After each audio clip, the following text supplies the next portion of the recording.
Hello friends, সবাই কেমন আছো? আশা করছি সবাই খুব ভালো আছো। যে সমস্ত বন্ধুরা আমার চ্যানেলে একদম নতুন তারা প্লিজ চ্যানেলটিকে সাবস্ক্রাইব করে দিও। Thank you. তো চলো ভিডিওটা শুরু করা যাক। সকাল সকাল ঘুম থেকে উঠেই বাড়ির সবার আবদার এলো আমার কাছে। সবাই আজকে জলখাবারে চাউমিন খাবে। তো ব্যাস, দেরি না করে শুরু করে দিলাম চাউমিন বানাতে। কিন্তু দেখলাম যে ঘরে একটাও সবজি ছিল না। আমার বর তখনই বাজারে গিয়েছে, কিন্তু সময় তো অনেক দেরি হয়ে গেছে, সময় তো আর শুনবে না। সকাল সকাল জলখাবারটা ঠিক টাইম মতো আমাকে দিতে হবে বাড়ির সবাইকে।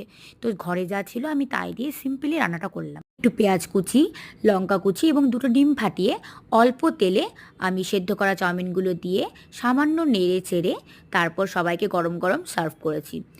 আমি নর্মালি চাউমিনে বিভিন্ন রকম সবজি দিয়ে করতেই ভালোবাসি।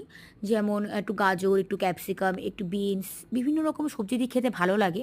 সবাই ভালোবাসে, কিন্তু আজকে কিছু করার ছিল না। তো যাই হোক, কেমন লাগলো